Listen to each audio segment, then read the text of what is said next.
ਜੀ ਬਿਲਕੁਲ। ਰਮਨ ਜੀ, ਕਿੱਦਾਂ ਦੀ ਓਵਰਆਲ ਰੇਟਸ ਵਗੈਰਾ ਦੇ ਕੀ ਜਿਹੜੀ ਸਥਿਤੀ ਚੱਲ ਰਹੀ ਆ? ਕੋਈ ਲੱਗਦਾ ਵੀ ਟਰੱਕਿੰਗ ਅਜੇ ਜਲਦੀ ਕਿਤੇ ਬਾਊਂਸ ਬੈਕ ਕਰ ਸਕਦੀ ਹੈ?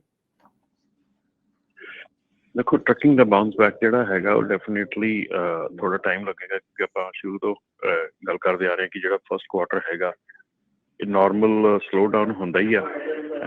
ਜਦੋਂ ਆਪਾਂ ਹਰ ਸਾਲ ਹੀ ਜਿਹੜਾ ਨਾਰਮਲ ਸਲੋ ਡਾਊਨ ਹੁੰਦਾ, ਸੋ ਇਹ ਜਿਹੜਾ ਫਸਟ ਕੁਆਰਟਰ ਹੈਗਾ ਉਹਦੇ 'ਚ ਦੇਖਣ ਵਾਲਾ ਹੋਊਗਾ ਕਿ ਫਸਟ ਕੁਆਰਟਰ ਤੋਂ ਬਾਅਦ ਦੇ ਵਿੱਚ ਇਟ ਵਿਲ ਪਿਕ ਅਪ ਔਰ ਨਾਟ। ਸੋ ਫਸਟ ਕੁਆਰਟਰ ਤਾਂ ਇਹ ਇਵੇਂ ਦਾ ਹੀ ਚੱਲਣ ਵਾਲਾ ਹੈਗਾ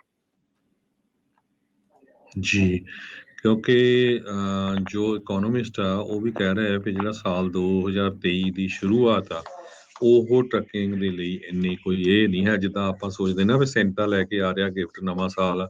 ਸੋ ਕਹਿੰਦੇ ਵੀ ਸੈਂਟਾ ਜਿਹੜਾ ਆ ਉਹ ਟਰੱਕਿੰਗ ਇੰਡਸਟਰੀ 'ਚ ਨਹੀਂ ਆ ਰਿਹਾ। ਹਜੇ ਵੀ ਜਿਹੜੀਆਂ ਫਿਊਲ ਦੀਆਂ ਪ੍ਰਾਈਸਿਸ ਆ ਡੀਜ਼ਲ ਦੀਆਂ ਕਾਫੀ ਜ਼ਿਆਦਾ ਆ, ਤੇ ਜੋ ਰੇਟਸ ਆ ਉਹ ਕਾਫੀ ਲੋ ਹੈਗੇ ਆ। ਸੋ ਮੈਨੂੰ ਲੱਗਦਾ ਵੀ ਹਜੇ ਪਹਿਲੇ 5-6 ਮਹੀਨੇ ਤਾਂ ਜਿਹੜਾ ਕਾਫੀ ਜਿਹੜਾ ਸਲੋ ਰਹਿਣਾ ਹੈਗਾ। ਬਹੁਤ ਸਾਰੇ ਲੋਕ ਤਾਂ ਹੁਣ ਟਰੱਕਿੰਗ ਵਾਲੇ ਹੋਰ ਫੀਲਡ ਦੇ ਵਿੱਚ ਵੀ ਜਾ ਰਹੇ ਆ ਵੀ ਜਦੋਂ ਤੱਕ ਇਹ ਸੁਧਾਰ ਨਹੀਂ ਹੁੰਦਾ ਇਹਦੇ ਵਿੱਚ ਆਪਾਂ ਕੁਛ ਨਾ ਕੁਛ ਹੋਰ ਕਰ ਲਈਏ। ਨਹੀਂ ਬਿਲਕੁਲ, ਇਹਦੇ ਵਿੱਚ ਕੋਈ ਮਾੜੀ ਚੀਜ਼ ਨਹੀਂ ਆ। ਤੁਹਾਨੂੰ ਡਿਫਰੈਂਟ ਥਿੰਗ ਦਾ ਪਤਾ ਹੋਣਾ ਚਾਹੀਦਾ, ਚੰਗੀ ਗੱਲ ਆ। ਉਹਦੇ ਨਾਲ ਤੁਹਾਡਾ ਹੀ ਜਿਹੜਾ ਇਕਨੋਮਿਕ ਤੌਰ ਦੇ ਉੱਤੇ ਤੁਹਾਨੂੰ ਜਿਹੜਾ ਉਹ ਫਾਇਦਾ ਰਹਿੰਦਾ ਆ। ਆਲਦੋ ਜਿਹਨੇ ਇੰਨੇ ਸਾਲ ਕੰਮ ਕੀਤਾ ਹੋਵੇ, ਛੱਡਣਾ ਉਹਨੂੰ ਸੌਖਾ ਨਹੀਂ ਹੁੰਦਾ ਹੈ। ਤਾਂ ਵੇਲਣੇ 'ਚ ਬਾਂਹ ਆਈ ਆ ਕਹਿ ਲਓ, ਜਾਂ ਕਹਿ ਲਓ ਵੀ ਹੁਣ ਅੱਕਿਆਂ ਨੂੰ ਹੁਣ ਕੌੜਾ ਅੱਕ ਚੱਬਣਾ ਪੈਂਦਿਆ ਆ। ਪਰ ਇਹ ਆ ਵੀ ਸਥਿਤੀ ਇਹਦੀ ਇੱਥੇ ਤੱਕ ਪਹੁੰਚਦੀ ਆ ਉਹ ਹੋਣ ਦੇ ਵਿੱਚ ਵੀ ਕਈ ਸਰਕਮਸਟਾਂਸ ਆ। ਇਕਨੋਮਿਕ ਸਲੋ ਡਾਊਨ ਦੇ ਨਾਲ ਕੁਛ ਬੈਡ ਬਿਜ਼ਨਸ ਪ੍ਰੈਕਟਿਸਿਸ, ਕੁਛ ਇੱਦਾਂ ਦੀਆਂ ਪ੍ਰੈਕਟਿਸਿਸ, ਉਹ ਸਾਰੀਆਂ ਚੀਜ਼ਾਂ ਨਾਲ ਇਨਵੋਲਵ ਜਿਹੜੀਆਂ ਹੋ ਜਾਂਦੀਆਂ। ਇਸ ਸਾਲ ਦੇ ਵਿੱਚ ਹਰਜੋਤ ਜੀ ਇਕੋਨਮੀ ਦੇ ਕਰਕੇ ਕਈ ਜਿਹੜੇ ਟਰੱਕਿੰਗ ਕੰਪਨੀਆਂ ਆ ਉਹ ਬੈਂਕਰਪਸੀ ਜਿਹੜੀਆਂ ਉਹ ਕਰ ਗਈਆਂ। ਕਈ ਜਿਹੜੇ ਜਿੱਥੇ ਵੱਡੇ 100 ਤੋਂ ਵੱਧ ਜਿਨ੍ਹਾਂ ਡਰਾਈਵਰਸ ਨੂੰ ਲੇ ਆਫ ਕੀਤਾ ਗਿਆ, ਜਿਨ੍ਹਾਂ ਨੇ ਬੈਂਕਰਪਸੀਆਂ ਫਾਈਲ ਕੀਤੀਆਂ, ਉਹਨਾਂ ਵਿੱਚ ਇੱਕ ਮਾਰਵਿਨ ਕੈਲਰ ਟਰੱਕੀ 115 ਡਰਾਈਵਰਾਂ ਵਾਲੀ ਕੰਪਨੀ ਆ, ਉਹ ਗਈ। ਲੈਂਡ ਏਅਰ 135 ਡਰਾਈਵਰਾਂ ਵਾਲੀ, UFI ਟਰਾਂਸਪੋਰਟੇਸ਼ਨ 213 ਡਰਾਈਵਰਾਂ ਵਾਲੀ, ਮੈਥੇਸਨ ਪੋਸਟਲ ਸਰਵਿਸ ਜਿਨ੍ਹਾਂ ਦੇ 338 ਡਰਾਈਵਰ ਸੀ। ਇਹ ਸਭ ਤੋਂ ਵੱਡੀ ਕੰਪਨੀ ਸੀ ਜਿਹਨੇ ਚੈਪਟਰ 11 ਬੈਂਕਰਪਸੀ ਫਾਈਲ ਕੀਤੀ। ਹੁਣ ਤਾਂ ਨਾਂ ਵਿੱਚ ਰੂਨੀ, ਅਲੀਟ, ਮੈਕੀਲੀਨਨ, JCB ਟਰੱਕੀ, ਨਵਾਰੋ, ਫਰੀਓਨ ਦਾ ਵੀ ਆਉਂਦਾ ਆ। ਪਰ ਇਹ ਆ ਵੀ ਕਈਆਂ ਦੇ ਵਿੱਚ ਦਿਖਾਏ ਡਰਾਈਵਰ ਕਿੰਨੇ ਆ ਤੇ ਉਦਾਂ ਕਿੱਦਾਂ ਕਰ ਰਹੇ ਆ, ਉਹ ਵੱਖਰੀ ਗੱਲ ਆ। ਪਰ ਇਹ ਆ ਵੀ ਸੋ ਇਹ WG2 ਵਾਲੇ ਸਾਰੇ ਡਰਾਈਵਰ ਆ ਜਿਹੜੇ 1099 ਆ ਉਹ ਨਹੀਂ ਇਹਨਾਂ 'ਚ ਇਨਕਲੂਡਡ। ਤਾਂ ਜੇ ਤੁਸੀਂ ਦੇਖਿਆ ਹੋਣਾ ਵੀ ਫ੍ਰੀ ਰੌਨ ਦੇ ਲੋਕ ਤਾਂ ਕਹਿੰਦੇ ਸੀ 400 ਡਰਾਈਵਰਾਂ ਦਾ ਬੁਰਾ ਹਾਲ ਆ ਤੇ ਉੱਥੇ 10 ਸ਼ੋ ਹੁੰਦੇ ਆ, ਰਾਈਟ। ਸੋ 10 ਜਾਣੇ ਉਹਨਾਂ ਦੇ ਪੇਰੋਲ ਤੇ ਸੀ WG2 ਤੇ, ਬਾਕੀ 1099 ਵਾਲੇ ਉਹ ਨਹੀਂ ਇਹਨਾਂ 'ਚ ਇਨਕਲੂਡ ਹੋ ਰਹੇ। ਸੋ ਓਵਰਆਲ ਟਰੱਕਿੰਗ ਦੇ ਲਈ ਇਹ ਜਿਹੜਾ ਬਲੱਡ ਬਾਥ ਈਅਰ ਜਿਹੜਾ ਉਹ ਚੱਲਿਆ ਆ। ਤੇ ਸੋ ਹੁਣ ਦੇਖੋ ਵੀ ਜਿਹੜੇ ਇਸ ਇੰਡਸਟਰੀ ਦੇ ਵਿੱਚ ਹੈਗੇ ਆ ਉਹਨਾਂ ਨੇ ਅੱਗੇ ਕਿੱਦਾਂ ਸਰਵਾਈਵ ਜਿਹੜਾ ਉਹ ਕਰਨਾ ਆ। ਈਵਨ ਦੋ ਰਮਨ ਜੀ, ਕਈ ਵਾਰੀ ਗੱਲਾਂ ਜਿਹੜੇ ਓਨਰ ਓਪਰੇਟਰ ਨੂੰ ਲੈ ਕੇ ਜਿਹੜੀਆਂ ਹੁੰਦੀਆਂ, ਪਰ ਜਿਹੜੇ ਲੈਜਿਟ ਵੀ ਚੱਲ ਰਹੀਆਂ ਆ ਜਾਂ ਇੱਦਾਂ ਵੀ ਕਰ ਰਹੇ ਆ, ਉਹਨਾਂ ਲਈ ਵੀ ਕਾਫੀ ਮੁਸ਼ਕਿਲ ਸਮਾਂ ਜਿਹੜਾ ਚੱਲ ਰਿਹਾ। ਬਿਲਕੁਲ ਰਚਨ, ਜਿਹੜਾ ਟਾਈਮ ਹੈਗਾ ਔਖਾ ਹੈਗਾ ਔਰ ਟਾਈਮ ਜਿਹੜਾ ਹੈਗਾ ਪ੍ਰੋਬਲਮੈਟਿਕ ਹੈਗਾ। ਤੇ ਐਨੀਵੇ ਆਪਾਂ ਇੱਥੇ ਗੱਲ ਸ਼ੁਰੂ ਕਰਦੇ ਹਾਂ ਕਿ ਨੈਕਸਟ ਈਅਰ ਦੇ ਵਿੱਚ ਆਪਾਂ ਕਿਹੜੀ ਚੀਜ਼ਾਂ ਜਿਹੜੀਆਂ ਟਰੱਕਿੰਗ ਦੇ ਵਿੱਚ ਆਪਾਂ ਦੇਖਣ ਨੂੰ ਮਿਲਣਗੀਆਂ, ਜਿੱਥੇ ਕਿ ਜਿਹੜਾ ਲਾਜ਼ ਆ ਰਹੇ ਆ, ਗੱਲਬਾਤ ਹੋ ਰਹੀ ਆ। ਸੋ ਸਾਰਿਆਂ ਨੂੰ ਪਹਿਲੀ ਹੈਗੀ ਹੈ ਟਰੱਕ ਪਾਰਕਿੰਗ ਦੀ। ਟਰੱਕ ਪਾਰਕਿੰਗ ਦੇ ਉੱਤੇ ਜਿਹੜਾ ਲੈਜਿਸਲੇਸ਼ਨ ਹੈਗਾ ਉਹ ਵੀ ਜਿਹੜਾ ਅਰਲੀਅਰ ਇਸ ਮਹੀਨੇ ਦੇ ਵਿੱਚ ਆਇਆ ਹੈਗਾ। ਸੋ ਉਹਦੇ 'ਤੇ ਵੀ ਨੈਕਸਟ ਈਅਰ ਦੇ ਵਿੱਚ ਗੱਲ ਚੱਲਣੀ ਹੈਗੀ ਆ। ਉਸ ਤੋਂ ਬਾਅਦ ਆਪਣੀ ਸਪੀਡ ਲਿਮਿਟਰ ਹੈਗੇ ਆ, ਜਿਹੜੀ ਕਿ ਸਪੀਡ ਲਿਮਿਟਰ ਆਪਾਂ ਸਾਰਿਆਂ ਨੂੰ ਪਤਾ ਹੈ ਕਿ ਮੈਨੂਫੈਕਚਰ ਨੂੰ ਕਿਹਾ ਜਾ ਰਿਹਾ ਕਿ ਸਪੀਡ ਜਿਹੜੀ ਹੈਗੀ ਆ ਉਹ ਲਿਮਿਟ ਕਰ ਦਿੱਤੀ ਜਾਵੇ ਟਰੱਕਾਂ ਦੀ। ਸੋ ਉਹਦੇ ਜਦੋਂ ਆਪਣਾ ਕਾਮਨ ਪੀਰੀਅਡ ਆਇਆ ਸੀਗਾ, ਅਬਾਊਟ 15,000 ਦੇ ਕਰੀਬ ਕਾਮਨਸ ਜਿਹੜੇ ਗਏ ਸੀਗੇ, ਜਿਹੜੇ ਕਿ ਆਲਮੋਸਟ ਸਾਰੇ ਅਗੇਂਸਟ ਸੀਗੇ ਸਪੀਡ ਲਿਮਿਟਰ ਦੇ।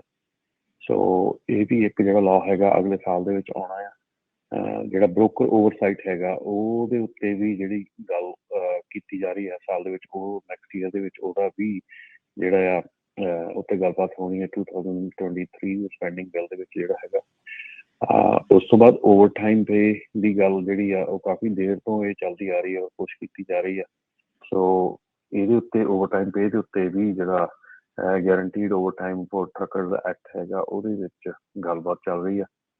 ਉਸ ਤੋਂ ਬਾਅਦ ਦੇ ਵਿੱਚ ਜਿਹੜਾ ਹੈਗਾ ਵਾਇਰਲੈਸ ਆਈਡੀ, ਜਿਹੜਾ ਆਪਾਂ ਗੱਲ ਕੀਤੀ ਸੀਗੀ ਕਿ ਹਰ ਇੱਕ ਟਰੱਕ ਦੇ ਵਿੱਚ ਜਿਹੜੀ ਆ ਉਹਦੀ ਇਲੈਕਟ੍ਰੋਨਿਕ ਆਈਡੀ ਜਿਹੜੀ ਆ ਉਹ ਕੀਤੀ ਜਾਣ ਦੀ ਗੱਲ ਕੀਤੀ ਹੈ, ਤੇ ਉਹਦੀ ਵੀ ਗੱਲਬਾਤ ਜਿਹੜੀ ਆ ਨੈਕਸਟ ਈਅਰ ਦੇ ਵਿੱਚ ਟਰੱਕ ਸਾਈਜ਼ ਐਂਡ ਵੇਟ ਦੀ ਜਿਹੜੀ ਗੱਲ ਆ ਉਹ ਵੀ ਜਿਹੜੀ ਨੈਕਸਟ ਈਅਰ ਦੇ ਵਿੱਚ ਕੈਰੀਅਰ UPS ਜਾਂ ਫੈਡੈਕਸ ਵਾਲਿਆਂ ਵੱਲੋਂ ਪੁਸ਼ ਕੀਤੀ ਜਾ ਰਹੀ ਹੈ, ਉੱਥੇ ਦੀ ਗੱਲ ਹੋਣੀ ਹੈ। ਆਟੋਨਮਸ ਟਰੱਕ ਦੀ ਵੀ ਕਾਫੀ ਚਰਚਾ ਹੈਗੀ ਆ। ਆਟੋਨਮਸ ਟਰੱਕ ਦੇ ਉੱਤੇ ਕਾਫੀ ਜਿਹੜੀਆਂ ਚੀਜ਼ਾਂ ਹੈਗੀਆਂ ਉਹ ਨੈਕਸਟ ਈਅਰ ਦੇ ਵਿੱਚ ਡਿਸਾਈਡਿੰਗ ਹੋਣੀਆਂ ਹੈਗੀਆਂ ਗਵਰਨਮੈਂਟ ਵੱਲੋਂ, ਕਿ ਉਹਦੇ ਰੂਲ ਐਂਡ ਰੈਗੂਲੇਸ਼ਨ ਕਿਵੇਂ ਹੋਣੇ ਆ, ਕਿਵੇਂ ਉਹਦੀ ਰੋਡ ਸਾਈਡ ਇੰਸਪੈਕਸ਼ਨ ਜੇ ਉਹ ਸਾਰਾ ਕੁਛ ਹੋਣਾ ਆ। ਤੇ ਨਾਲ ਦੇ ਨਾਲ ਹੀ ਉਹ ਟੈਸਲਾ ਦੇ ਵਿੱਚ ਵੀ ਮਤਲਬ ਕੈਲੀਫੋਰਨੀਆ ਦੇ ਵਿੱਚ ਜਿਹੜਾ ਬਿੱਲ ਹੈਗਾ ਉਹ ਤੋਂ ਸਾਈਨ ਹੋ ਗਿਆ ਕਿ ਟੈਸਲਾ ਫੁੱਲੀ ਜਿਹੜੀ ਕਾਰ ਵੀ ਆ ਈਵਨ ਉਹ ਵੀ ਆਪਣੇ ਆਪ ਨੂੰ ਫੁੱਲੀ ਆਟੋਮੇਟਿਡ ਨਹੀਂ ਕਾਲ ਕਰ ਸਕਦੇ, ਬਿਕਾਜ਼ ਉਹ ਫੁੱਲੀ ਆਟੋਮੇਟਿਡ ਨਹੀਂ ਹੈਗੀ। ਉਸ ਤੋਂ ਬਾਅਦ ਜਿਹੜਾ ਰੈਸਟਰੂਮ ਐਕਟ ਹੈਗਾ, ਬਾਥਰੂਮ ਐਕਟ ਹੈਗਾ, ਉਹਦਾ ਵੀ ਜਿਹੜਾ ਨੈਕਸਟ ਈਅਰ ਦੇ ਵਿੱਚ ਫੈਸਲਾ ਹੋਣਾ ਹੈਗਾ। ਸੋ ਇਹ ਸਾਰੀਆਂ ਚੀਜ਼ਾਂ ਜਿਹੜੀਆਂ ਅਗਲੇ ਸਾਲ ਦੇ ਵਿੱਚ ਮਤਲਬ ਕਿ ਆ ਰਹੀਆਂ ਹੈਗੀਆਂ ਜਾਂ ਜਿਨ੍ਹਾਂ ਤੇ ਚਰਚਾ ਹੋਣੀ ਬਣਦੀ ਆ, ਉਹ ਚਰਚਾ ਹੋਣੀ ਚਾਹੀਦੀ ਆ। ਸੋ ਇਹਨਾਂ ਚੀਜ਼ਾਂ ਨੂੰ ਜਿਹੜੀਆਂ ਜਦੋਂ ਇਹ ਚੀਜ਼ਾਂ ਆਉਂਦੀਆਂ, ਜਦੋਂ ਲਾਜ਼ ਆਉਂਦੇ ਆ, ਕਾਮੈਂਟ ਪੀਰੀਅਡ ਆਉਂਦਾ ਆ, ਤੇ ਉਦੋਂ ਸਿਰਫ ਧਿਆਨ ਰੱਖਿਆ ਕਰੋ ਕਿ ਉਦੋਂ ਮਤਲਬ ਕਿ ਇਹਦੇ 'ਚ ਜਿੱਦਾਂ ਆਪਾਂ ਕਹਿੰਦੇ ਗੱਜ ਵੱਜ ਕੇ ਮੁੜ ਕੇ ਬਈ ਸਾਰਾ ਕੁਛ ਕਰਨ ਦੀ ਲੋੜ ਹੁੰਦੀ ਆ। ਸੋ ਪਲੀਜ਼ ਪੇ ਅਟੈਂਸ਼ਨ ਕਰਿਆ ਕਰੋ ਵੀ ਕੀ ਆ ਰਿਹਾ ਹੈਗਾ ਔਰ ਕਿਹਦੇ ਉੱਤੇ ਆਪਾਂ ਐਕਸ਼ਨ ਲੈਣਾ ਹੈਗਾ। ਜੀ, ਸੋ ਬਿਲਕੁਲ ਆਪਾਂ ਜਿਸ ਤਰ੍ਹਾਂ ਪਿਛਲੇ ਵੀਕ ਵੀ ਕਿਹਾ ਸੀ, ਫਿਰ 2 ਮੇਨ ਇਸ਼ੂ ਆਪਾਂ ਪਿਛਲੇ ਕਈ ਸਾਲਾਂ ਦੇ ਦੌਰਾਨ ਸੁਣੇ ਆ ਟਰੱਕਰਸ ਦੇ, ਇੱਕ ਪਾਰਕਿੰਗ ਦਾ ਤੇ ਦੂਜਾ ਬਾਥਰੂਮ ਦਾ।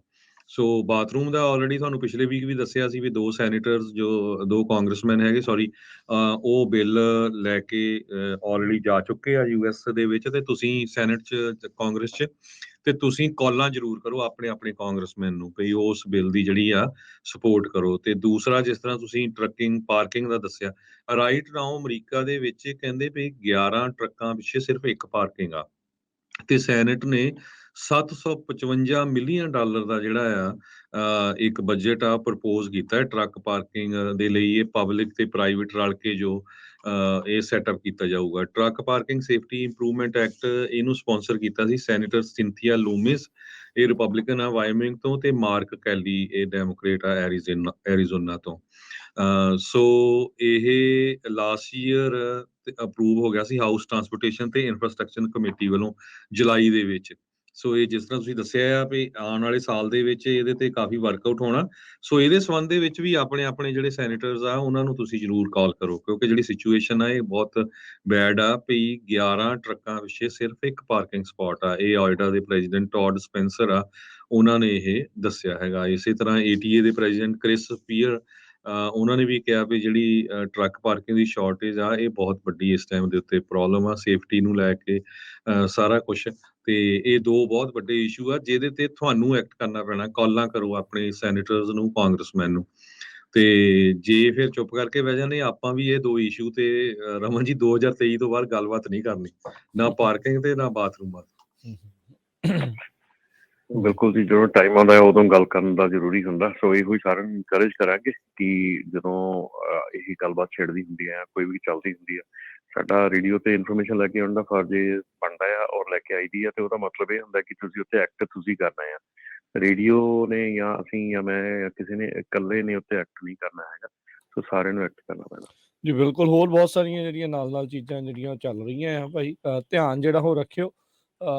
ਹੁਣ ਉੱਥੇ ਕੀ ਹੋਈ ਜਾਂਦੀ ਆ, ਉੱਥੇ ਇਲੈਕਸ਼ਨਾਂ ਆ ਜਾਣੀਆਂ ਪਿੰਡ ਦੀਆਂ, ਸਰਪੰਚੀ ਦੀਆਂ ਜਾਂ ਕਿੱਦਾਂ ਜਾਂ ਉਹ ਚੀਜ਼ਾਂ ਦਾ ਚਲੋ ਜੇ ਤੁਸੀਂ ਧਿਆਨ ਰੱਖਦੇ ਆ ਤੇ ਉਹ ਤੋਂ ਵੀ ਜ਼ਿਆਦਾ ਧਿਆਨ ਇੱਧਰ ਰੱਖੋ ਵੀ ਤੁਹਾਡੀ ਜਿੱਥੇ ਰਹਿੰਦੇ ਆ, ਜੇ ਉੱਥੇ ਤੁਹਾਨੂੰ ਪਤਾ ਹੀ ਨਹੀਂ ਤੁਹਾਡੇ ਕੀ ਹੱਕ ਆ, ਕਿਹਦੇ ਲਈ ਫਾਈਟ ਕਰਨਾ ਆ, ਹਨਾ, ਉਹ ਫੇਰ ਤਾਂ ਬਹੁਤ ਮਾੜੀ ਗੱਲ ਆ। ਤੇ ਜਿੱਥੇ ਅਸੀਂ ਰਹਿੰਦੇ ਨਹੀਂ ਹੈਗੇ ਉੱਥੇ ਤਾਂ ਸਾਨੂੰ ਕੱਲਾ ਪਤਾ ਵੀ ਉਸ ਸਟਰੀਟ ਦਾ ਪੰਚ ਕਿਹੜਾ ਆ, ਹਨਾ, ਤੇ ਉੱਥੇ ਦਾ ਸਰਪੰਚ ਆ, ਉਸ ਪਿੰਡ 'ਚ ਕੀ ਹੋਇਆ।